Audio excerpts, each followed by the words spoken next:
Nyo bet ni fikir mudah tak merumpak. Jid ni dengar, jid nahan, tapi merumpak kali kedua hana tuntang merumpak. Bahkan hanji belajar kitab karangan Al-Jili termasuk Insan Kamilnya.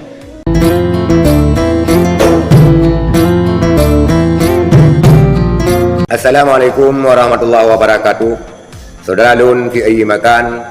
Pada kesempatan ini kita melihat sebuah pernyataan daripada Abu Mudi tentang kitab Insan Kamil, karangan daripada Syekh Abdul Karim Al-Jili.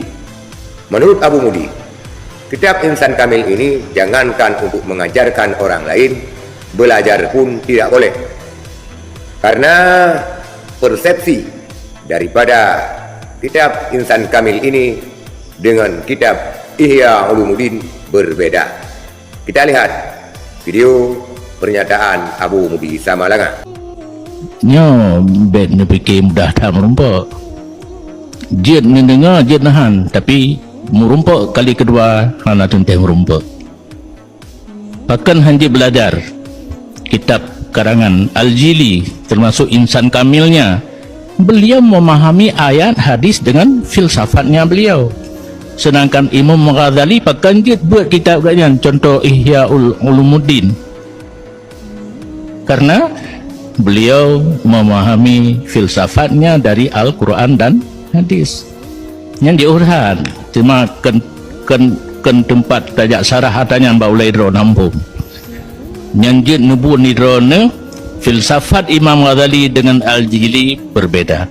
Maka ata Al-Ghazali jita belajar ikab bak pikiran katanya, ata Karim Al-Jili haikab bak pikiran katanya. Tidak boleh berpedoman dan tidak boleh belajar dan mengajar kitab beliau.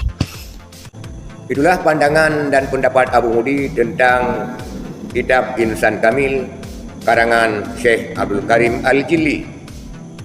Beliau berpendapat bahawa persepsi daripada kitab Insan Kamil ini tidak sama persepsinya dengan kitab Ihya Ulumuddin.